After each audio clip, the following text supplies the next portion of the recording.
Assalamualaikum warahmatullahi wabarakatuh dan selamat malam pemirsa. Senang sekali malam hari ini Lobby bisa kembali hadir menjumpai Anda. Dan pada kesempatan malam hari ini kita akan membahas satu tema yang berkaitan dengan penyebaran virus yang saat ini sedang melanda di berbagai negara. Virus MERS coronavirus. Nah, virus ini pertama kali ditemukan di Timur Tengah pada April 2012 dan dalam perjalanannya sampai dengan saat ini sudah ada 513 kasus dan mengakibatkan 169 orang meninggal dunia. Virus ini memiliki kesamaan dengan virus SARS yang ditemukan di Tiongkok pada tahun 2002 dan sudah menewaskan 800 orang. Sebenarnya apa virus MERS ini dan bagaimana pencegahannya dan apa ancaman virus MERS terhadap calon jamaah dari Indonesia yang akan melaksanakan ibadah haji maupun umroh yang akan berangkat ke Tanah Suci. Semuanya akan kita bahas malam hari ini. Namun sebelumnya saya akan mengajak Anda untuk menyimak satu cuplikan berikut ini.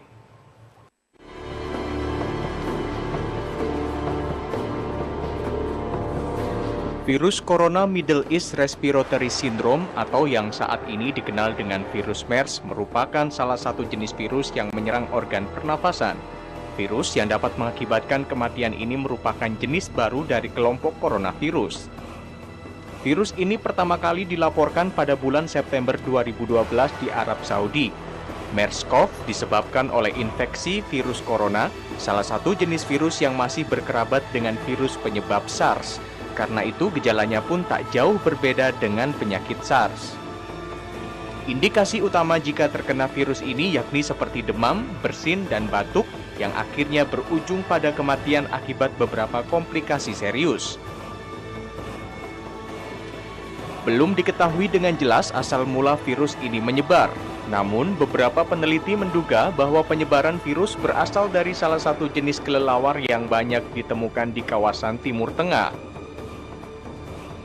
Penyebarannya yang semakin meluas sejak April 2012 hingga awal tahun 2013 mengakibatkan Badan Kesehatan Dunia atau WHO mengeluarkan peringatan sejak Mei lalu untuk mewaspadai ancaman penyebarannya. Saat ini tercatat lebih dari 520 kasus MERS yang mengakibatkan 163 penderitanya meninggal dunia. Di Jawa Timur tercatat ada beberapa orang yang diduga terjangkit virus ini, di antaranya di daerah Jember dan Lamongan. Apakah yang dimaksud dengan MERS-CoV? Seperti apa gejala-gejala yang ditimbulkannya? Dan seperti apakah pencegahan yang dapat dilakukan guna menghindari penyakit ini? Semuanya akan kita bahas di Lobby Belajar Lebih Memahami. Ya, waspada dan kenali MERS. Itulah tema untuk Lobby pada malam hari ini. Dan sudah hadir narasumber di studio. Yang pertama, saya perkenalkan kepada Anda, Bapak Dr. Andes Haji M. Sakur MSI, selaku Kepala Bidang Penyelenggara Haji dan Umroh Kanwil Kemenak Provinsi Jawa Timur. Selamat malam, Pak Sakur. Dan kami masih menunggu kehadiran dari Wakil Direktur Pelayanan Medik Rumah Sakit Umum Dr. Sutomo Surabaya, Bapak Dr. Kohar Harisantoso, untuk menjelaskan dari sisi medis apa sebenarnya virus MERS ini.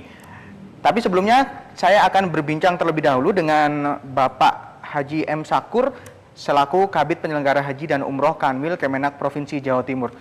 Pak Sakur, iya. Belakangan ini memang virus MERS ini sudah begitu meresahkan di beberapa negara, terutama di Arab Saudi sana, Pak. Kalau melihat penyebarannya virus MERS ini, Pak Sakur, bagaimana sebenarnya kondisi jamaah kita yang ada di Tanah Suci Mekah sana saat menjalankan ibadah umroh maupun haji? Terima kasih, Mas. Ya. Memang kita juga sepakat bahwa MERS ini memang berbahaya, ya, berbahaya. Artinya belum ada vaksin sebagai penolaknya begitu. Tetapi di dalam hal ini kemarin dari Kementerian Agama di pusat dan Bapak dari Kementerian Kesehatan telah melakukan dialog dan perbincangan begitu. Kita dari pemerintah dalam hal ini Kementerian Agama dan Kementerian Kesehatan memang belum termasuk zona larangan. Artinya masih diperbolehkan jamaah umroh sekarang untuk melakukan umrohnya. Oke. Tetapi ada beberapa hal yang memang juga perlu diperhatikan oleh biro-biro perjalanan umroh dan juga dari jamaah umroh itu sendiri. Baik, Pak Syakur, sebelum nanti kita berbincang lebih banyak lagi, kita harus jeda dulu sambil menunggu kehadiran dari Wakil Direktur Pelayanan Medik Rumah Sakit Dr. Sutomo ya Pak Syakur ya. Kita harus jeda dulu, dan pemirsa kita harus jeda sejenak. Anda nanti bisa bergabung bersama kami dengan menghubungi nomor telepon 031 582 596 54. Lobby akan segera kembali sesaat lagi.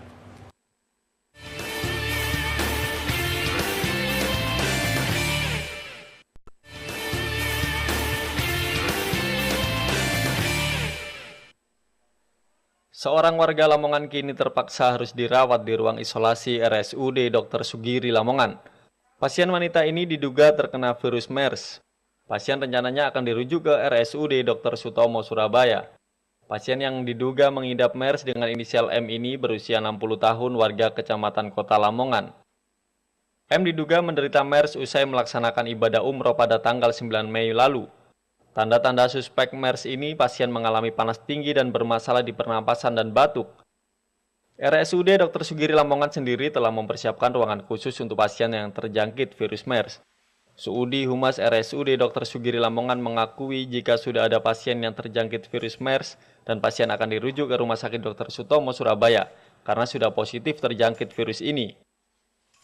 Pasien ini akan dirujuk ke Rumah Sakit Surabaya dikarenakan belum ada alat untuk menyembuhkan pasien yang terdeteksi virus MERS. Dari Lamongan, Heri Kuswandi, Arek TV melaporkan. Kembali bersama kami di Lobi Belajar Lebih Memahami, dan baru saja Anda menyimak satu paket berita di mana dalam berita ini menyatakan ada satu pasien yang diduga menderita penyakit MERS yang berasal dari Lamongan dan dirawat di Rumah Sakit Dr. Sutomo.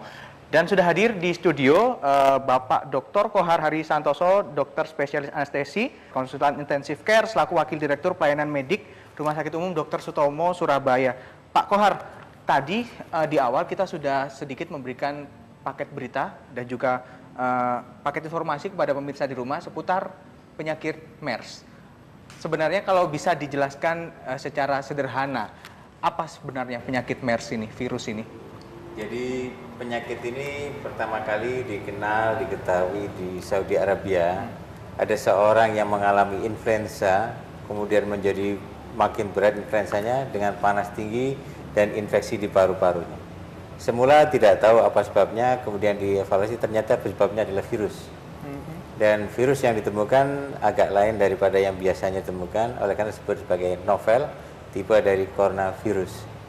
Kemudian pada September 2012, para pakar virologi berdiskusi bersama menamainya sebagai MERS-CoV-viral.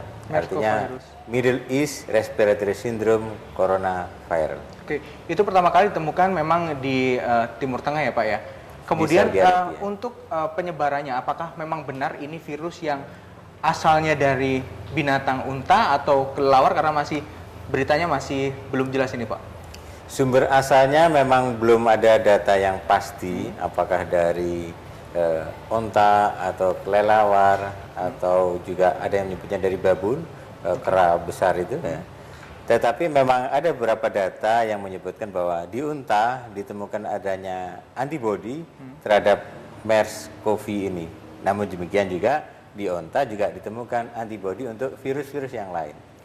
Kemudian juga orang yang sakit MERS yang ditemukan di Saudi itu, dari beberapa pasien tersebut yang ternyata cukup dekat dengan onta yang bersama itu cuma beberapa aja, sangat sedikit, sehingga tidak semua yang habis bersama dengan onta terus kemudian ketularan. Artinya sumber dari MERS-CoV ini apakah dari onta ataukah dari kelelawar atau dari babun, belum ada yang bisa menyatakan dengan pasti. Ini masih dalam penelitian begitu ya Pak? Iya, masih di sini. Pak, kalau berbicara soal MERS-CoV ini, gejala-gejala yang ditimbulkan hampir sama dengan virus SARS yang sempat melanda di tahun 2002 ya Pak? Iya. Apa persamaan antara MERS dan juga SARS? Atau kalau memang tidak begitu banyak persamaan, apa perbedaan yang paling mencolok di antara kedua virus ini? Persamaannya adalah sama-sama disebabkan oleh virus, cuman memang virusnya lain-lain ya. Kemudian yang berbeda pada SARS itu memang severe akut, jadi mendadak menjadi akut sekali dengan menjadi gagal nafas. Yang ini sedikit lebih rendah gitu ya, lebih ringan daripada, tapi tetap bahwa angka kematiannya cukup tinggi. Di awal ketika MERS ini ditemukan, angka kematiannya bisa mencapai 50%. Artinya kalau ada 100 orang yang terkena MERS, 50%-nya meninggal. Tapi kemudian sekarang kecenderungan itu karena kemampuan penanganan lebih bagus, sudah sekitar 30-40%. Kalau gejala-gejala awal yang bisa terlihat begitu dari MERS-CoV ini apa saja? Apakah hanya seperti orang flu saja atau ada gejala lain, Pak? Memang di awal seperti influenza biasa dengan batuk-batuk dan pilek begitu, tetapi kemudian disertai dengan panas tinggi dan disertai juga kemudian sesak. Dan MERS-CoV ini cenderung untuk menginfeksi pada saluran nafas bagian bawah, sehingga tampak adanya gambaran infeksi di saluran nafas bawah atau disebut dengan pneumonia. Pneumonia ya? Iya. Oke, saya ke Pak Sakur. Pak Sakur, kalau kita berbicara soal penyebaran virus MERS ini kan awalnya dari Timur Tengah, Pak. Jika yang paling rentan terkena adalah calon jamaah haji maupun umroh kita ke sana, di tahun 2014 ini ada memiliki datanya soal jamaah haji yang sudah berangkat ke Tanah Suci untuk menjalankan ibadah umroh begitu, Pak? Untuk jamaah haji itu yang jelas nanti kan berangkat setelah hari Idul Fitri gitu ya, musim haji begitu. Nah sementara ini yang sudah berjalan bahkan akan juga berjalan ini jamaah umroh ya. Jamaah umroh sendiri di Jawa Timur ini setiap tahunnya, karena umroh itu diberi waktu 7 bulan dalam 1 tahun, karena yang 5 bulan ini untuk persiapan haji dan pelaksanaan ibadah haji. Sehingga umroh ini diberi waktu 7 bulan. Selama 7 bulan atau 1 tahun di Jawa Timur ini sekitar 70.000 orang atau 70.000 jamaah umroh. Sehingga kalau kita bagi dalam per bulan itu sekitar kurang lebih 10.000 jamaah umroh. Baik, kita ada satu artikel yang sudah kami siapkan. Ini artikel datangnya dari Kediri, Pak. Di mana ada satu orang pasien perempuan yang berusia 69 tahun terpaksa harus diisolasi di Rumah Sakit Bayangkara Kota Kediri. Ini diduga merupakan pasien pertama yang diduga mengidap virus MERS. Setelah diamati memang sang pasien ini 4 hari sebelumnya baru pulang umroh begitu, Pak. Kalau Pak Sakur sendiri melihat dari artikel ini, apakah sudah ada tindakan pencegahan begitu yang dilakukan terhadap calon jamaah umroh kita? Terima kasih. Oleh karena itu kami dari Kementerian Agama yang dalam hal ini berkompetensi dan punya kapabilitas untuk pembinaan calon jamaah termasuk umroh di dalamnya, maka kami menghimbau kepada biro-biro perjalanan umroh ini, kami menghimbau bahwa tolong tidak diberangkatkan atau ditunda dulu keberangkatannya bagi jamaah-jamaah umroh yang berusia di atas 65 tahun dan juga tidak memberangkatkan wanita hamil dan jamaah umroh yang mempunyai penyakit-penyakit kronis seperti jantung, ginjal, kemudian saluran pernapasan, diabetes dan sebagainya, dan juga tidak memberangkatkan umroh anak-anak yang di bawah 12 tahun. Berarti memang sampai dengan saat ini masih sebatas himbauan ya Pak ya, kepada travel agent begitu untuk tidak memberangkatkan calon jamaah umroh yang berusia di atas dalam kriteria 65 tahun, di bawah 12 tahun. Kita juga hamil. Kita juga punya artikelnya ini Pak, seputar larangan terhadap calon jamaah umroh yang berusia di atas 60 tahun. Ini disampaikan langsung oleh Gus Ipul yang mengatakan bahwa jamaah umroh tidak boleh melebihi usia 60 tahun dan kurang dari 12 tahun. Ini diambil dari beritajatim.com. Berarti memang sampai dengan saat ini hanya sebatas himbauan begitu ya Pak? Kalau misalkan ada travel agent yang masih tetap saja memberangkatkan, alasannya karena memang jamaahnya memaksa tetap ingin berangkat begitu, bagaimana Pak? Ya, ini kita harapkan Biro Perjalanan yang harus betul-betul tegas ya dalam menyikapi ini, karena bagaimanapun ketika larangan-larangan itu, himbauan itu dilanggar, toh nanti juga berisiko kan begitu. Ya, karena itu kami tegaskan sekali lagi kepada biro-biro perjalanan untuk hati-hati dan selektif di dalam memberangkatkan jamaahnya, karena ini juga kaitannya dengan keselamatan jiwa. Pak Kohar, kalau melihat artikel tadi termasuk juga himbauan dari pemerintah bahwa usia di atas 60 tahun, 65 tahun tidak diperbolehkan untuk berangkat ke Tanah Suci. Apakah memang di usia-usia di atas 65 tahun ini memang paling rentan terhadap virus ini, Pak? Data yang ada, MERS-CoV ini bisa menyerang pada anak umur 2 tahun hingga ada yang paling tua umur 90 tahun. Tetapi rata-ratanya adalah umur sekitar 50 tahun. Memang mereka para jamaah atau siapapun yang akan pergi ke Timur Tengah, ke negara yang ada MERS-CoV-nya, dengan kondisi di mana imunitasnya atau daya tahan tubuhnya itu rendah, seperti pada orang-orang tua yang sakit, ibu hamil, atau pada anak-anak, atau dengan penyakit tertentu, diabetes, tekanan darah tinggi, dihimbau untuk tidak melakukan kegiatan dulu, umroh. Namun demikian, secara internasional, WHO atau WHO, Lembaga Kesehatan Dunia, tidak mengeluarkan travel warning masalah MERS-CoV untuk pergi ke Timur Tengah, ke Saudi Arabia. Tapi bagi orang Islam memang lebih baik punya ikhtiar untuk berupaya menghindari supaya tidak kena MERS-CoV. Oke, Pak, kalau antisipasi itu sudah dilakukan oleh pemerintah begitu ya Pak ya. Di Jawa Timur sendiri, rumah sakit yang ditunjuk untuk menangani pasien yang diduga mengidap virus ini ada berapa banyak, Pak? Beberapa rumah sakit yang memiliki kemampuan isolasi dengan baik itu diperkenankan untuk merawat pasien ini, artinya bisa mengisolasi pasien-pasien yang bisa mengalami penularan semacam ini. Kurang lebih sekitar ada 15 rumah sakit yang punya kemampuan ini. Itu tersebar di seluruh Jawa Timur ini ya. Dan yang terakhir memang bisa dirujuk di Sutomo, karena kami di Sutomo punya ruang isolasi khusus yang cukup canggih untuk melakukan isolasi terhadap pasien-pasien penyakit menular. Oke Pak, kalau tadi di paket berita yang muncul di awal segmen ini, ada pasien yang asalnya dari Lamongan. Saat ini kondisinya seperti apa? Sampai sejauh ini kami ada 3 pasien terduga MERS yang kami rawat. 2 sudah dilakukan pemeriksaan secara virologi dan dinyatakan negatif, sudah dipulangkan, dan masih sekarang ada 1 pasien.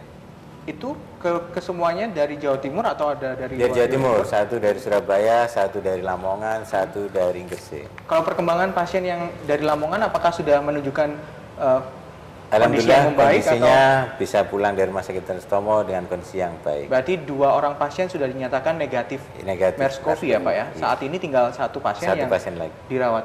Untuk masyarakat yang memiliki gejala-gejala seperti MERS-CoV tadi Pak, semacam flu, demam, kemudian batuk, sesak nafas, apa langkah pertama yang harus mereka lakukan jika mereka memang berasal dari baru saja pulang umroh di Tanah Suci Mekah begitu? Jadi ini juga perlu kita beritahukan supaya masyarakat tidak ada ketakutan yang berlebihan, tapi juga tidak boleh takabur sehingga meremehkan sama sekali. Gejala yang nampak pada penderita MERS-CoV ini adalah seperti flu, kemudian ada batuk-batuk, panas, dan disertai sesak. Sesaknya ini karena infeksinya kemudian turun ke saluran nafas bagian bawah, ke paru-paru tersebut, serta ada riwayat pernah datang dari Timur Tengah, pulang umroh misalnya, kemudian juga di sana juga pernah kontak dengan orang yang sakit MERS-CoV, atau juga di rumah ada yang sakit MERS-CoV yang semacam itu. Apakah ada kemungkinan penyakit ini menular dari manusia ke manusia? Nanti dijawab nanti di segmen selanjutnya Pak, karena kita harus jeda dulu. Dan pemirsa, jika Anda ingin bergabung bersama kami, ingin menanyakan seputar MERS-CoV ini, Anda bisa menghubungi kami di nomor telepon 031 582 596 54. Lobby akan segera kembali sesaat lagi.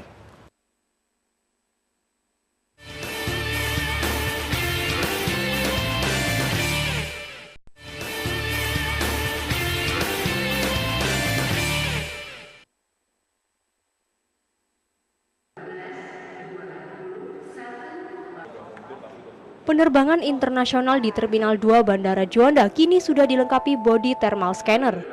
Alat deteksi virus ini terdiri dari perangkat CCTV, kotak pendeteksi, dan alarm yang bisa berbunyi bila mendeteksi ada penumpang suhunya tinggi di atas batas normal. Semua penumpang penerbangan internasional otomatis akan melewati dan terdeteksi alat ini. Thermal scanner ini sengaja dipasang Balai Karantina Kesehatan Bandara Juanda sebagai bentuk antisipasi mencegah masuknya virus MERS ke wilayah Jawa Timur. Namun untuk sementara hanya thermal scanner yang dipasang di Terminal 2 Bandara Juanda ini. Sementara body clean disinfektan belum dipasang karena harus menunggu instruksi dari Kementerian Kesehatan Pusat. Dua alat body clean disinfektan sebenarnya sudah dipasang di Terminal 1 atau bekas terminal penerbangan internasional namun tidak digunakan. Namun Dr. Wiwin Widyastuti dari Balai Karantina Kesehatan Bandara Juanda membantah apabila alat tersebut dikatakan mangkrak atau tidak dipergunakan. Penggunaan alat body clean disinfektan harus menunggu instruksi dari Kementerian Kesehatan Pusat. Jadi kami sudah menyiapkan thermal scanner. Jadi thermal scanner ini sudah kami siapkan, sudah bisa dioptimalkan dan difungsikan untuk mendeteksi suhu yang di atas suhu normal yang ada. Karena gejala yang ada kan ditandai dengan suhu yang di atas suhu normal. Selain memasang body thermal scanner di Terminal 2 Penerbangan Internasional Bandara Juanda, juga sudah disiapkan satu ruang isolasi. Ruang ini akan digunakan untuk mengisolasi penumpang apabila terdeteksi mengidap virus mematikan sebelum akhirnya dibawa ke rumah sakit. Dari Sidoarjo, Novem Suhendra, Arek TV melaporkan. Ya, masih bersama kami di Lobi Belajar Lebih Memahami dan kami masih mengundang Anda untuk bergabung bersama kami seputar tema yang kami bahas malam hari ini tentang penyebaran virus MERS. Waspada dan kenali MERS-CoV. Anda bisa menghubungi nomor telepon 031 582 596 54. Saya ke Pak Kohar. Pak, kalau melihat paket berita tadi di mana sudah dipasang thermal scanner di Bandara Internasional Juanda untuk mendeteksi suhu tubuh penumpang yang baru saja tiba dari Tanah Suci Mekah mungkin. Ini apakah bisa membantu dalam mendeteksi awal pasien yang terduga terkena virus ini? Ya, jadi sangat membantu adanya thermal scanning ini karena dalam melakukan diagnosa atas ada seseorang menderita MERS-CoV ini ada 3 tingkatan. Yang pertama adalah kita curigai atau suspek, kemudian probable, sangat mungkin, dan yang terakhir adalah definitif memang sakit MERS-CoV. Yang diduga MERS-CoV tadi yang pertama adalah kalau seseorang dengan gejala influenza dengan panas tinggi disertai dengan sesak nafas, maka kita sangat curiga adanya MERS-CoV pada pasien ini bila mana dia ada riwayat baru pulang dari daerah yang ada MERS-CoV-nya, Timur Tengah, atau kontak dengan orang yang MERS-CoV. Pada grade yang kedua, ini probable, adalah kalau ada gambaran paru-parunya, kemudian infeksinya tampak merata di paru-parunya, kita sangat curiga probable adanya MERS-CoV pada orang ini. Okay. Yang definitif, kalau kita bisa dapatkan penanda adanya virus di tubuh tersebut, ada pemeriksaan untuk virologinya yang kita sebut sebagai PCR pemeriksaan. Okay. Sampai dengan hari ini yang sudah dirawat di Rumah Sakit Dr. Sutomo ini, ketiga pasien tadi sudah sampai di tahapan yang mana, Pak? Ya. Kalau sudah terbukti bahwa pasien tersebut tidak adanya virus tersebut, maka baru pasien ini kalau kondisinya baik kita boleh pulangkan. Tapi memang ada perawatan khusus ya Pak? Iya, diisolasi. Diisolasi. Isolasi ini dalam rangka supaya beliaunya tidak menularkan pada yang lain atau juga orang lain tidak ketularan beliau. Oke. Yang sakit. Kalau pertanyaan saya yang tadi Pak, bagaimana virus ini bisa yang awalnya diduga dari unta maupun kelelawar bisa menular ke manusia, kemudian dari manusia bisa menular ke manusia lainnya? Iya. Dari model kontaknya, ternyata penularan dari human to human, dari orang ke orang tadi, tidak semudah semacam begini. Tapi mereka yang punya risiko besar untuk ketularan adalah mereka yang betul kontak intens, jadi dekat sekali, misalnya orang yang merawat pasien dengan MERS-CoV, itu risikonya lebih besar. Jadi lebih besar malah petugas medis ya yang akhirnya karena berinteraksi langsung begitu. Tetapi memang sangat dianjurkan lagi di tanah suci karena di sana lagi banyak MERS-CoV. Kalau kelihatan ada orang yang batuk pilek gitu, ya jangan deket-deket lah. Oke, baik. Atau paling enggak pakai masker supaya kita tidak Oke. kontak langsung. Pak, kita tahan dulu karena ada pemirsa yang ingin bergabung bersama kami. Kita terima dulu. Halo, selamat malam. Halo. Halo. Ya, selamat malam. Dengan Bapak siapa di mana? Iya, selamat malam, Pak. Ini saya dengan Hartopo di Sidoarjo. Pak Hartopo ya? Iya. Silakan, Pak. Iya. Selamat malam, Pak Dokter. Selamat malam Pak. Ya, Pak, ini saya mau tanya, gejala MERS ini kan hampir sama kayak flu, batuk, terus sesak nafas, panas gitu. Mungkin apa yang membedakan dengan flu-flu biasa gitu ya, mungkin gejalanya. Jadi mungkin langkah pertama mungkin yang dihadapi ketika bahwa itu tahu kena virus MERS itu seperti apa. Gitu. Oke. Terima Itu saja. kasih, selamat malam. Ya, terima kasih Pak Hartopo. Selamat malam, Pak Kohar. Pertanyaan Pak Hartopo, apa kira-kira yang langkah pertama yang bisa dilakukan jika seseorang mengalami gejala yang hampir mirip dengan MERS-CoV ini, Pak? Pak Hartoko, kalau Bapak hanya berada di Sidoarjo aja, kemudian juga selama di Sidoarjo tidak kalau bahasa Jawanya itu gumbul ya, Iya. dengan orang yang sakit MERS-CoV, tidak sedang pulang dari daerah yang ada MERS-CoV-nya, kemudian flu-nya sederhana sebenarnya, tapi tanpa disertai sesak, panas tinggi, maka insya Allah bukan MERS-CoV. Tetapi kalau flu, kemudian juga ada panas tinggi, kemudian sesak karena infeksi di paru-paru, dengan riwayat baru pulang dari umroh, baru pulang daerah Timur Tengah, maka sangat dicurigai kemungkinan menderita MERS-CoV. Oke. Ya. Tapi jangan keburu menuduh, tadi saya sebutkan ada 3 tingkatan tadi ya Oke. diagnosanya. Jika memang ditemukan mungkin saudara ataupun kerabat yang baru saja pulang dari ibadah umroh begitu Pak, mengalami gejala ini, apakah memang harus langsung dibawa ke rumah sakit atau harus ditunggu berapa lama, diobati dulu di rumah atau bagaimana Pak? Nah, memang kalau ternyata ada saudara kita pulang dari umroh kemudian dengan gejala influenza, ikuti bahwa ada gejala influenza, ada panas tinggi dan ada sesak karena influenza, maka kita menjadi curiga beliaunya menderita MERS-CoV ini. Oke. Untuk ini sebaiknya segera dibawa ke rumah sakit dan keluarga yang mengantar dan pasiennya sendiri sebaiknya menggunakan masker, kemudian caranya batuk jangan batuk sembarangan supaya tidak menularkan kemana-mana. Oke. Kita ada satu artikel ini Pak, di mana dalam artikel ini upaya-upaya yang harus dilakukan untuk mencegah MERS-CoV ini masuk ke dalam tubuh kita. Ya. Cegah MERS, jamaah umroh wajib vaksinasi. Pak Sakur, untuk jamaah yang ingin berangkat umroh maupun haji, vaksin apa saja yang diberikan kepada calon jamaah ini Pak?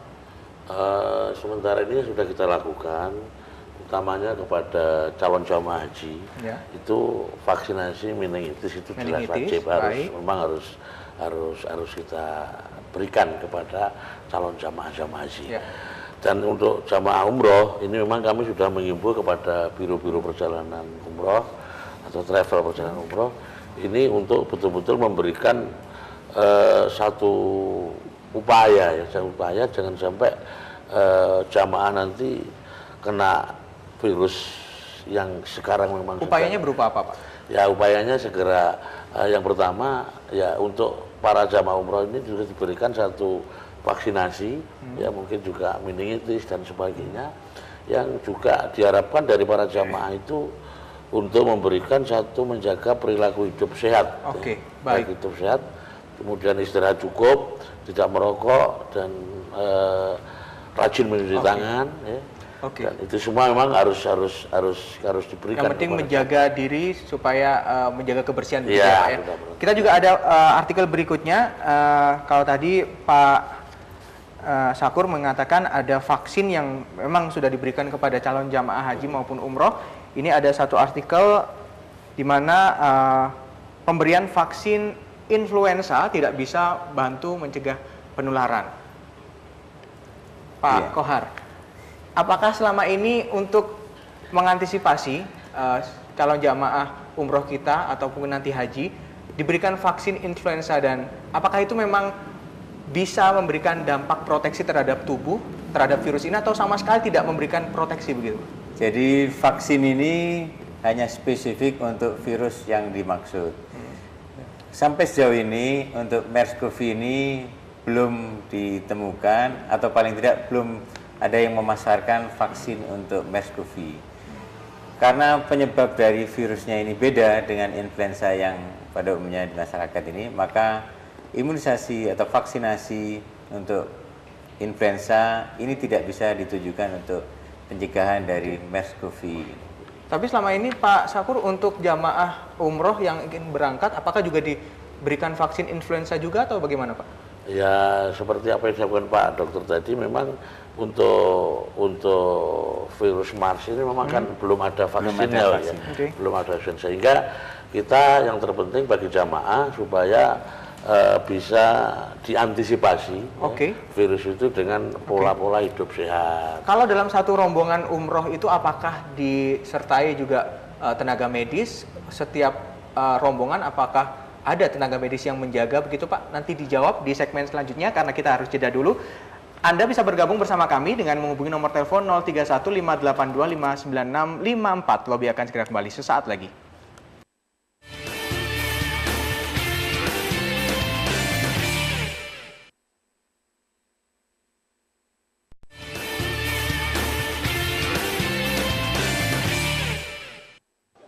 Sebanyak 98 calon jamaah umroh mengikuti pembekalan lanjutan di Aula Bimbingan Ibadah Haji dan Umroh Jombang.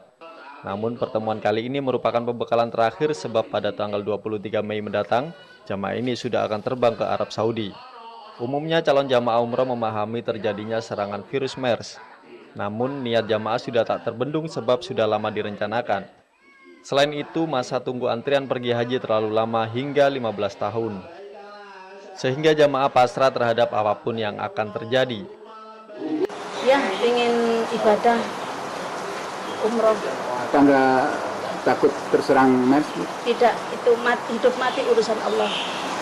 Saya pasrah pada Allah. Berkali-kali pembimbing ibadah umroh menanyakan kepada jamaah apakah akan tetap berangkat atau menunda umroh. Jawaban jamaah tetap akan berangkat, sehingga pembimbing membekali berbagai cara agar terhindar dari serangan virus MERS. Di antaranya jamaah harus selalu menggunakan masker, kaki dan tangan harus sering dicuci, menghindari kerumunan orang banyak, menghindari minum es dan makanan berminyak, serta porsi makan yang cukup. Pembimbing tidak akan membawa jamaah ke kandang onta di Makkah seperti kebiasaan paket umroh sebelumnya. 98 orang. Kapan itu berangkat?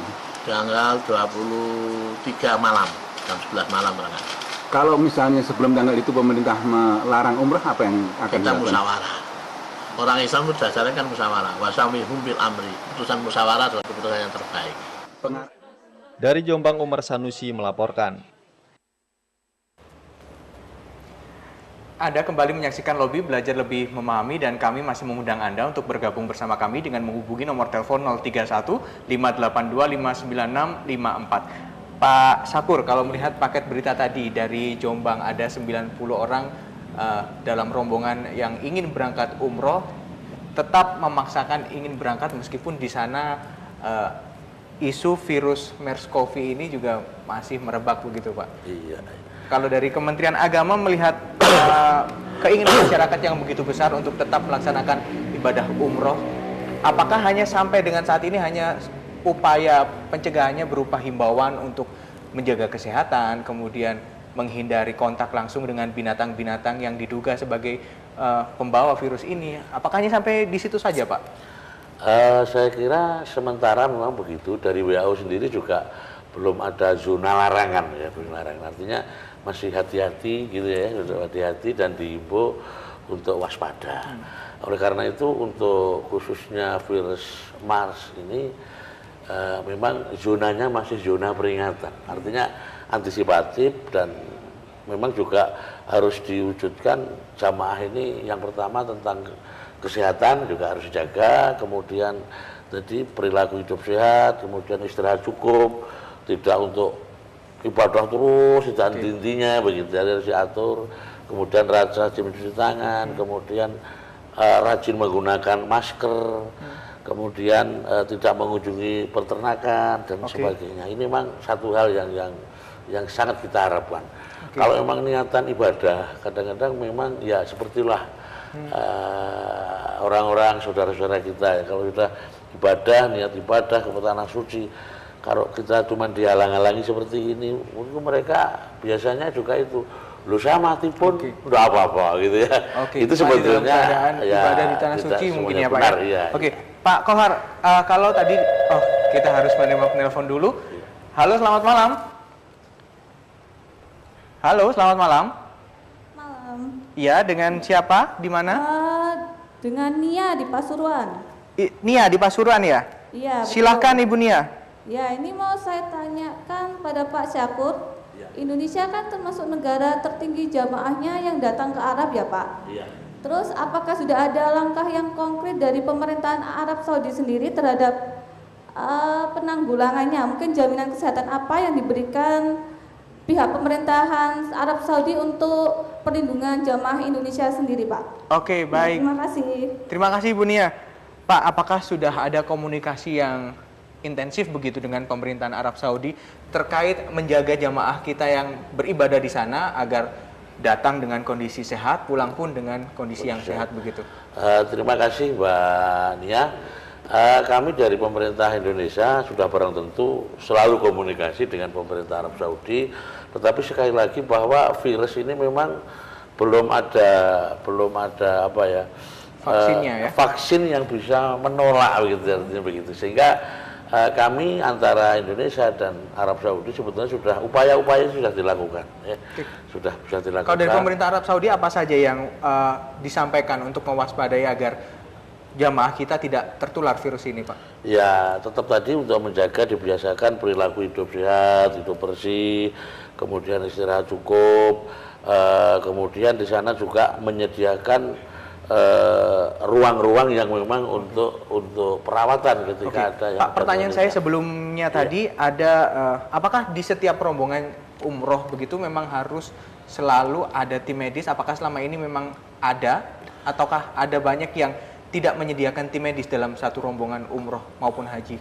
Ya, terima kasih. Kalau untuk haji, Mas, untuk haji itu satu kloter itu satu dokter, kemudian 2 tenaga medis, terus 1 pembimbing ibadah dan 1 ketua kloter. Tetapi itu untuk jamaah haji ya, jamaah haji, dan itu pasti setiap penerbangan kita sertakan, dan mereka ini juga punya tanggung jawab untuk semua jamaahnya. Nah, mestinya juga biro-biro perjalanan umroh ini imbauan dan harapan itu sama sebetulnya. Tetapi ya adalah biro yang kadang-kadang tidak menyertakan dokter cukup, mungkin perawat atau mungkin. Dari pemantauan Anda sampai dengan saat ini lebih banyak yang menyertakan atau tidak? Ya, saya persisnya ya karena kami tidak ikut di dalam rombongan ya. Menurut laporan yang kami terima sebetulnya masih banyak yang menyertakan tenaga-tenaga kesehatan. Oke, Pak Kohar, kalau Anda tadi menyebutkan virus MERS ini hampir sama dengan virus SARS begitu ya. Apakah pengalaman pada saat penanganan virus SARS yang ada di Jawa Timur ini cukup membantu dalam menangani pasien yang diduga menderita virus MERS?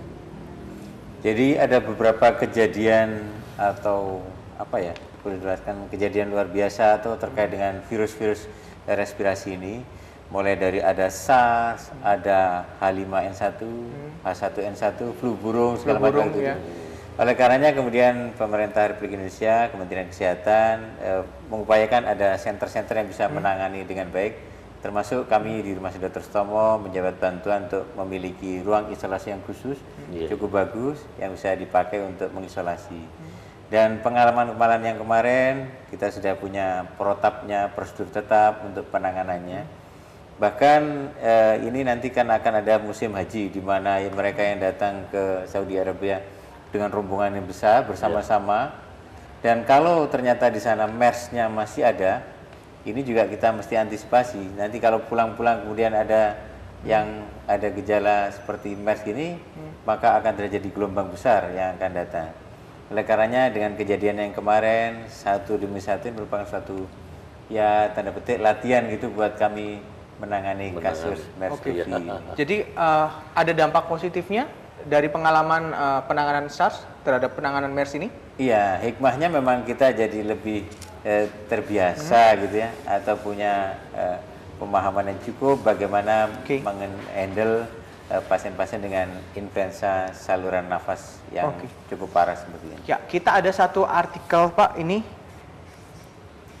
ya, yang datangnya seputar pelaksanaan umroh. Jadi meskipun ada begitu banyak kasus MERS di Arab Saudi, ini tidak menyurutkan keinginan masyarakat. Ya. Akibat virus MERS di Arab Saudi sekarang menjadi 169 orang, Pak. Kalau dengan angka yang sebesar ini, 169 orang, apakah kita memang masih harus menunggu dari WHO begitu, sehingga kita tidak melakukan langkah-langkah preventif yang cukup untuk masyarakat kita agar tidak terjangkit virus MERS ini? Ya. Kayaknya memang kita mesti ada suatu ikhtiar supaya kita tidak, oh ini berangkat ibadah kemudian berangkatnya, tapi ada upayanya. Dan memang perkembangannya sejak 2012 itu diketahui jumlahnya meningkat, dan namun demikian kalau dibanding-bandingkan tahun demi tahun, di mana di awal itu ada angka kematiannya cukup tinggi sampai 50%. Sekarang dari total penderita dibandingkan total yang meninggal sudah ada penurunan, artinya bahwa kemampuan penanganan sudah lebih bagus. Tetapi secara jumlah orang-orang yang menderita MERS-CoV ini cenderungnya meningkat, sehingga langkah-langkah kita untuk melakukan upaya pencegahan itu tetap harus dilakukan, dan juga bahwa semua jamaah supaya lebih waspada gitu, sehingga ke sana bisa pada kondisi yang cukup bagus. Untuk MERS-CoV ini sendiri, apakah penularannya melalui media udara atau lebih besar bersentuhan langsung dengan suspek MERS-CoV sendiri, atau sejauh mana daya tahan virus ini di udara begitu Pak? Nanti dijawab di segmen berikutnya karena kita harus jeda. Dan pemirsa, kami masih mengundang Anda untuk bergabung bersama kami di nomor telepon 031 582 596 54. Lebih akan segera kembali sesaat lagi.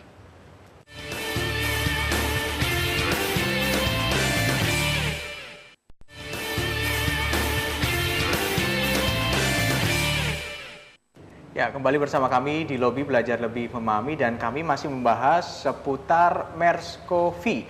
Apa itu MERS-CoV tadi sudah kita bahas, dan jika Anda masih belum paham seputar virus ini, Anda bisa menghubungi nomor telepon 031 582 596 54. Pak Kohar, kalau tadi Anda sering menyebutkan bahwa kita memang masih harus menunggu dari WHO begitu ya Pak ya. Kita ada satu artikel ini Pak yang mengutip dari pernyataan WHO seputar MERS-CoV sendiri. Ya, dalam artikel ini disebutkan bahwa WHO menganggap MERS-CoV adalah virus yang serius, tapi masih belum darurat begitu Pak. Oke, MERS bukan kejadian luar biasa internasional. Ya, dalam artikel ini berisi tentang hasil pertemuan antara Komite Darurat Badan Kesehatan Dunia PBB WHO yang menyatakan penyakit sindrom pernafasan akut asal Timur Tengah atau MERS ini belum termasuk kejadian luar biasa begitu Pak. Apakah ini didasarkan dari tahapan-tahapan yang berbeda dari SARS? Ketika orang sudah diduga menderita SARS, cepat sekali peningkatannya dalam penurunan kondisi kesehatan. Apakah gejala yang berbeda ini mengakibatkan WHO sampai saat ini masih belum menyatakan ini sebagai kejadian yang luar biasa? Ada beberapa hal yang perlu dicermati dari MERS ini. Kalau dibanding-bandingkan dengan SARS, memang yang SARS itu memang betul-betul sangat akut untuk terjadinya infeksi di saluran nafas, sehingga kemudian biasanya cepat langsung drop. MERS-CoV ini memang bisa mencapai sampai terjadi infeksi di paru-paru. Di awal angka kematiannya cukup tinggi, namun belakangan ini kecenderungannya untuk agak menurun angka kematiannya. Namun demikian jumlahnya cenderung bertambah, tapi kecepatan penambahan jumlah ini mungkin belum terlalu banyak secara internasional, sehingga PBB belum menyatakan sebagai dari WHO belum menyatakan sebagai suatu warning yang internasional yang tinggi. Oleh karenanya travel warning kepada daerah-daerah yang ada atau negara yang ada MERS-CoV-nya ini belum dikeluarkan dan masih sebatas untuk peringatan bahwa lebih berhati-hati, bukan travel warning yang tidak boleh berangkat ke daerah. Kalau kita bercermin dari kejadian SARS dulu, butuh waktu berapa lama ketika orang sudah diduga mengidap ini kemudian kondisinya benar-benar sangat menurun? Butuh waktu berapa lama, Pak? Kalau SARS dulu itu dalam kurun hari itu sudah langsung menurun, tetapi ini lebih gradual ya. Biasanya pada fase sampai 3 hari sampai 7 hari akan menurun. Sehingga relatif kita masih punya waktu untuk berbuat lebih banyak. Tapi memang lebih baik tidak mengalami penularan gitu ya. Oke. Ya, iya. Ada satu artikel lagi yang masih mengutip dari WHO, di mana virus MERS ini masih belum dianggap kejadian darurat begitu, Pak. Ini setelah melakukan pertemuan selama 5 jam di Jenewa, diikuti oleh negara-negara dari Eropa, Asia, dan Amerika Serikat. Baik, kalau dulu SARS sudah jatuh korban jiwa sebanyak 800 orang, sampai dengan hari ini MERS-CoV sudah 169 jiwa. Memang sampai dengan saat ini di Indonesia, khususnya di Jawa Timur, masih belum ditemukan ya Pak pasien yang positif mengidap MERS. Tapi apakah langkah-langkah yang saat ini sudah dilakukan oleh pemerintah dengan memberikan himbauan agar lebih waspada, menjaga kebersihan, menghindari kontak langsung dengan binatang-binatang yang juga menjadi perantara virus ini, apakah sudah cukup atau perlu upaya yang lebih lagi? Iya, upaya-upaya yang lebih preventif memang harus kita lakukan. Kalau saya belum update data yang paling baru, tapi dari total yang saya tahu bulan yang lalu itu sebanyak 339 di seluruh dunia. Okay. Termasuk di Amerika juga ditemukan ada 2 atau 3 pasien. Okay. Dari sejumlah itu ada 104 yang meninggal. Sampai dengan ini kasus yang sudah terdata ada 531 kasus. Berarti sudah peningkatannya sudah cukup tinggi karena saya selang berapa bulan tuh data mengupdate ini. Sehingga kemudian duplikasi jumlah mereka yang menderita MERS-CoV ini cenderungnya meningkat. Yang harus sangat diwaspadai nanti pada musim haji, di mana jumlah yang berkumpul betul insya Allah lebih besar daripada hari-hari biasa yang jemaah untuk umroh, itu yang perlu dicermati. Sehingga upaya-upaya ke arah sana, memang mungkin WHO belum menyatakan adalah darurat, tapi sebaiknya melihat bahwa nanti trennya akan jumlah jemaah akan meningkat pada musim haji dan sebagainya itu, maka upaya langkah-langkah berikhtiar supaya tidak ada perluasan dari mereka yang menderita MERS-CoV ini harus kita lakukan. Oke, Pak Sakur, kita sesaat lagi sudah masuk ke bulan Ramadan, dan biasanya kalau di bulan Ramadan itu peningkatan jamaah untuk umroh itu melonjak begitu ya Pak ya? Iya, kalau melihat WHO sampai dengan saat ini masih belum memberikan travel warning begitu, akankah mungkin kedepannya ada peningkatan kewaspadaan dari pemerintah pusat begitu, sehingga setiap calon jamaah diberi proteksi begitu Pak?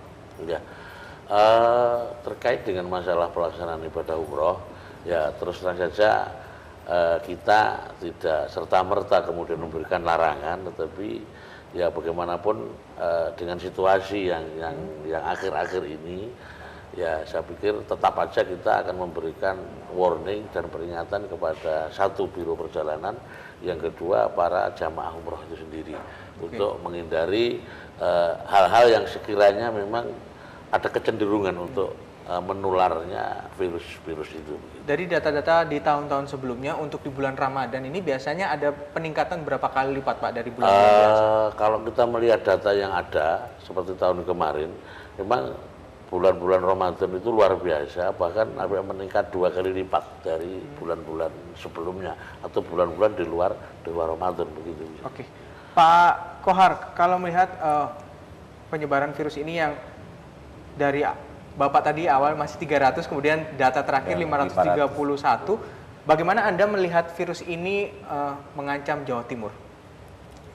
Kalau melihat bahwa mungkin Pak Sakur bisa jawab itu berapa jumlah masyarakat Jawa Timur yang berangkat umroh dan mereka yang sekarang pulang dari sana itu berpeluang untuk ternyata membawa virus MERS-CoV ini, maka kita bisa prediksikan dan kita harus antisipasi benar sehingga tidak terjadi perluasan yang cukup banyak di Jawa Timur. Oke. Kemudian kalau tadi ada pertanyaan saya ya seputar bagaimana virus ini bisa bertahan begitu Pak, penyebarannya melalui udara. Apakah mungkin virus ini bisa disebarkan hanya melalui udara saja dan seberapa kuat daya tahan virus ini di udara begitu?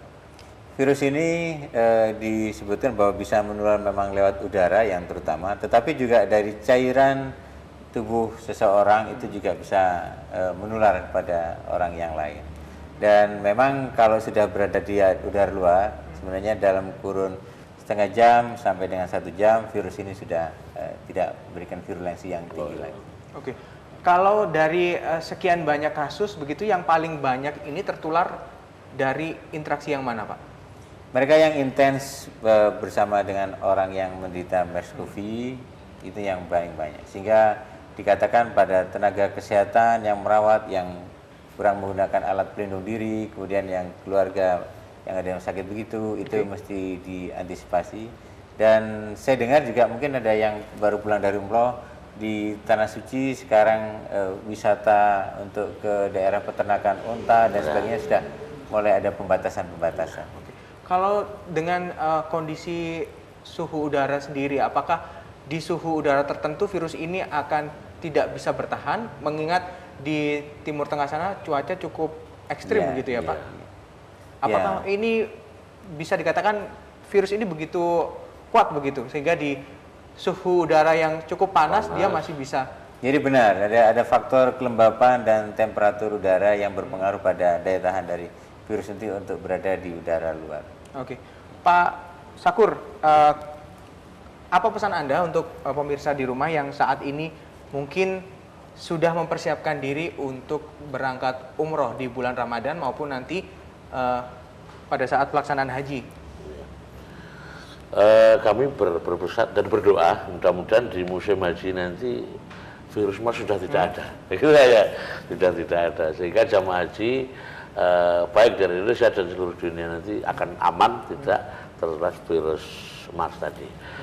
Kemudian kami berpesan kepada masyarakat atau calon jamaah umroh yang sekiranya diprogram untuk bulan puasa nanti, tolong betul-betul kami berpesan larangan, imbauan tentang umur yang di atas 65, kemudian wanita hamil, ibu hamil, atau mungkin orang yang sedang terjangkit penyakit kronis gitu ya, dan anak di bawah usia 12 tahun ini betul-betul dihindari atau sementara ditahan dulu ke sana.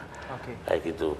Kemudian bagi mereka yang usia-usia memang kondisinya bagus ya, saya pesan untuk perilaku bersih dan hidup sehat itu betul-betul diterapkan dan tidak usah kunjungan untuk misalkan ke ternakan unta, kemudian ingin mencicipi susu unta, mungkin daging unta, hati unta, kita biasanya orang di sana itu. Kalau di Jawa Timur sendiri, apakah sudah ada penelitian khusus untuk MERS-CoV ini sendiri dan apa hasilnya? Dijawab nanti Pak Kohar, karena kita harus jeda dulu. Pemirsa tetaplah bersama kami, Lobby akan segera kembali sesaat lagi.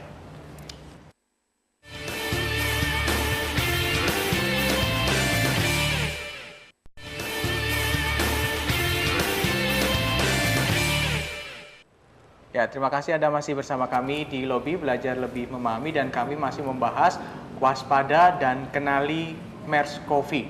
Itu tema kita pada malam hari ini. Dan kalau tadi Anda menyimak perbincangan saya dengan Dr. Kohar maupun Pak Sakur, ada upaya-upaya yang seharusnya Anda hindari pada saat Anda sedang melaksanakan ibadah umroh di Tanah Suci Mekah.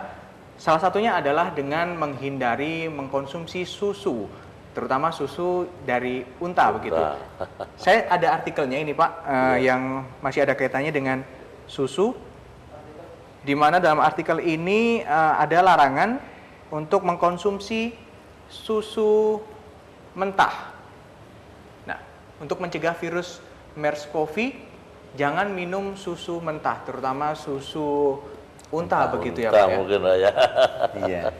Apakah memang virus ini juga bisa masuk di dalam kandungan susu unta begitu, terutama untuk susu yang mentah Pak? Masih bisa hidup ya dia ya, bertahan di susu ya? Jadi virus ini sukanya di lapisan pelapis apa? Kalau kita ke dokter bilangnya mukosa ya. Dijawab dulu nanti Pak, karena kita harus terima penelpon. Halo, selamat malam. Halo? Halo, selamat malam. Iya, dengan Ibu siapa di mana? Bisa agak keras Ibu suaranya? Bapak. Bapak Abdul Kohar dari Gresik. Bapak, silakan Pak. Ya, mau tanya. Terima kasih. Mungkin volume, mohon maaf Bapak, volume televisinya dikecilkan terlebih dahulu. Ya, terima kasih. Iya. Ini Pak mau tanya gejala awal penyebaran virus MERS itu gimana Pak? Maksudnya penderitaannya itu, gejala-gejalanya, tanda-tandanya gimana Pak? Oke. Makasih Pak. Itu saja Pak. Ya. Baik, mungkin tadi terlewat begitu ya Pak ya, sehingga tidak mengetahui gejala-gejala awal penderita MERS-CoV ini. Monggo Pak Kohar, silahkan dijawab pertanyaannya. Jadi Pak siapa tadi ya namanya? Ya. Jadi kita curiga seseorang itu menderita MERS-CoV apabila beliaunya ini mengalami gejala influenza, tapi dengan panas yang cukup tinggi dan juga ada tanda sesak karena memang infeksinya sudah mulai turun ke paru-parunya, serta ada riwayat baru pulang dari daerah yang ada MERS-CoV-nya, atau juga kontak dengan pasien MERS-CoV, terutama di sana. Ya. Kalau Bapak tadi menyebutkan suhu panas begitu ya Pak, badannya tinggi, itu sampai temperatur berapa Pak yang bisa dikatakan dicurigai terkena virus Iya, MERS cukup ini, tinggi, biasanya lebih dari 38,5, 39, 40 ya. Itu ya, di suhu-suhu Iya. segitu Normalnya ya, Pak, kita suhu kita ini 37. Oke. 37,5 lah paling tinggi. Oke. Dari gejala awal itu apakah panas dulu ataukah flu dulu ataukah batuk-batuk dulu? Mungkin tahap-tahapannya bisa dijelaskan mungkin Pak. Seperti flu, jadi batuk-batuk, naik tenggorokan gitu, kemudian dia akan merasa gerges-gerges, tapi kemudian panasnya akan makin tinggi, serta menjadi sesak nafasnya karena Sesak itu sudah mulai terakhir ya Pak ya? Iya, karena sudah mulai turun ke saluran nafasnya ini. Oke. Iya. Oke Pak, kalau tadi kita membahas soal susu unta begitu, Nah, apakah iya. memang dia Memang bisa sukanya hidup di susu? virus ini sebenarnya ada pada lapisan dari mukosa dari saluran nafas, tapi juga di saluran cerna, termasuk juga di cairan yang diproduksi dari tubuh hewan yang memang terinfeksi. Oleh karenanya sangat diharuskan untuk memperlakukan apa-apa yang dimakan atau dapatkan dari hewan, termasuk susu dan daging misalnya, untuk diolah dulu. Sebenarnya untuk hal ini bukan cuma karena kita waspada pada MERS aja, terhadap virus kasus apapun yang lain ya Pak pun ya, bakteri apapun. produk dari susu itu harus dilakukan pasteurisasi Agar supaya steril tidak- begitu ya Pak iya, ya? disterilkan. Oke. Pak Sakur, kalau tadi Anda sering menyebutkan himbauannya agar masyarakat menggunakan masker begitu ya. Apakah ini ada masker tertentu begitu yang diberikan oleh Kementerian Agama, ada spesifikasi tertentu, atau masker-masker yang umumnya dijual di apotek-apotek itu juga bisa? Selama ini memang kita selalu kerjasama dengan Kementerian Kesehatan, sehingga pasokan-pasokan masker itu memang datang dari Kementerian Kesehatan. Nah, sedangkan apakah ada masker khusus dan untuk virus MERS ini, ya mungkin Pak Dokter yang bisa menjelaskan ya terkait dengan bentuk-bentuk dan jenis masker. Ada berbagai masker yang biasa kita gunakan. Ada masker yang kita pakai untuk operasi. Ada yang masker yang kita dedicate untuk supaya mencegah virus ini yang lebih efektif itu. Bahkan sekarang ini yang masker yang nutup itu sudah dirancang lebih bagus, sehingga poriosnya itu bagus, tapi kita kalau menggunakan tidak sesak. Tetapi kalaupun tidak ada, masker yang dibuat biasanya oleh para jamaah atau dengan kain, tapi tolong dibasahi supaya lebih efektif untuk menyaring, di samping juga membuat kelembaban udara sana. Saya sudah menyiapkan satu artikel juga ini Pak, masih berkaitan dengan masker yang ini diklaim ampuh mencegah virus MERS-CoV. Masker ini memberikan filtrasi optimal dan juga mampu menahan partikel dan dengan ukuran yang sangat kecil termasuk ukuran virus. Apakah bentuk maskernya kurang lebih sama seperti itu Pak, yang mungkin bisa melindungi kita dari masuknya virus-virus terutama MERS-CoV? Ya, jadi memang kalau sekilas memang gambarnya masker semacam ini yang cuman saya khawatir nanti jadi reklamenya masker gitu ya. Iya. Tapi sebenarnya kalau sekarang pun ada maskernya bentuknya mirip seperti ini, tapi dia cukup efektif, tapi juga makainya itu enak.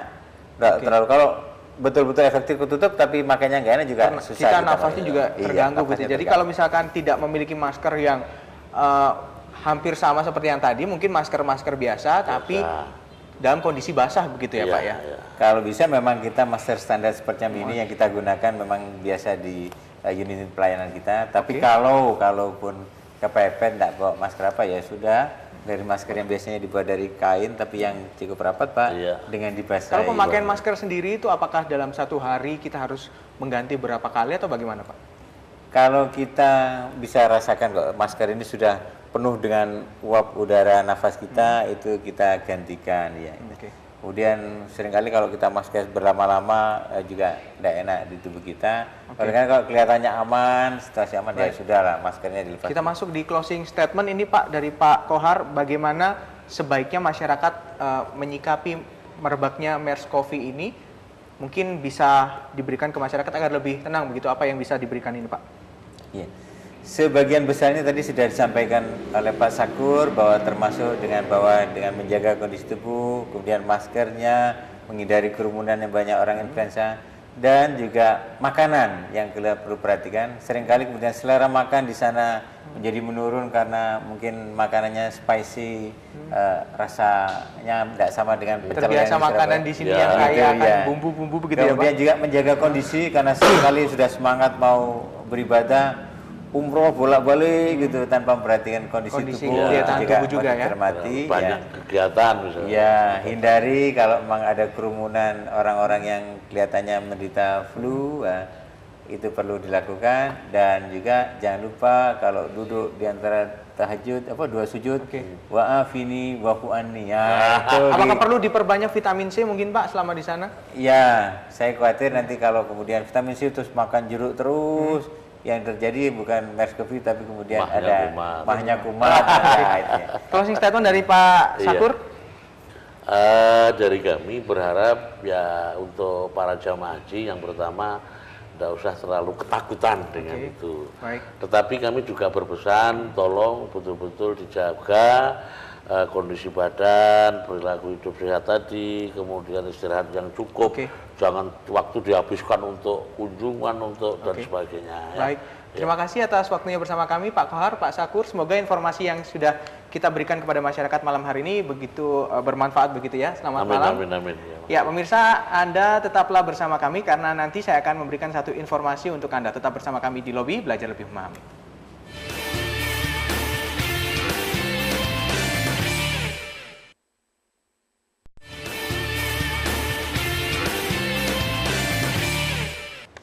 Terima kasih Anda masih bersama kami di Lobi, dan kini kita sudah masuk di segmen akhir. Di tangan saya sudah ada satu informasi yang datang langsung dari meja redaksi RTV.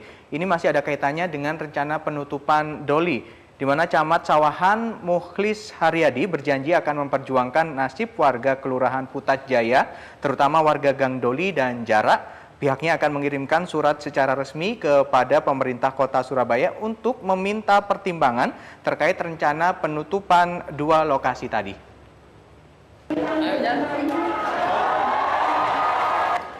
Kurang lebih sebulan lagi, lokalisasi Gang Doli di daerah Jarak, Pasar Kembang, Surabaya bakal ditutup pemerintah kota setempat. Namun, rencana penutupan lokalisasi ini memanaskan suhu politik dan masalah sosial masyarakat di Surabaya. Sebelumnya, Wali Kota Surabaya Tri Risma Harini yang didukung Ormas Islam di Surabaya terlibat perselisihan dengan wakilnya Wisnu Saktibuana yang didukung kader PDIP dan Ormas lain. Kini giliran ratusan PSK dan mucikari Doli turun jalan. Mereka demo menolak penutupan lokalisasi dengan meminta pemerintah kecamatan menolak penutupan dengan memberikan pernyataan. Camat Sawahan Mukhlis Haryadi di sela-sela demo menegaskan akan membantu warga Putat Jaya untuk menyelesaikan masalah yang dihadapi terkait penutupan lokalisasi. Dirinya akan mengirim surat kepada wali kota untuk mempertimbangkan rencana penutupan ini. Setidaknya 500 massa yang terdiri dari berbagai elemen massa diantaranya Gerakan Rakyat Bersatu, Pagar Jati, Paguyuban Arek Jatim, serta ratusan PSK dan mucikari yang tergabung dalam forum pekerja lokalisasi demonstrasi di depan Kelurahan Putat Jaya, Jalan Duku Kupang. Dalam aksi ini sempat terjadi kericuhan saat massa bernegosiasi ingin bertemu dengan lurah dan camat. Mereka terlibat aksi saling dorong dengan ratusan polisi gabungan dari Polsek dan Polrestabes Surabaya yang mengamankan aksi.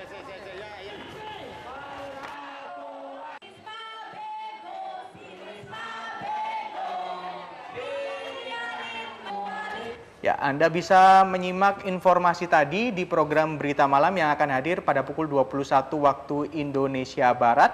Saya akhiri lobby pada malam hari ini. Kita ketemu lagi di lobby episode berikutnya. Mewakili seluruh rekan kerja yang bertugas, saya Dedi Irawan mengucapkan terima kasih. Dan juga terima kasih pula kepada Skyline Furniture untuk support pada malam hari ini. Wassalamualaikum warahmatullahi wabarakatuh. Bersama di sini kita coba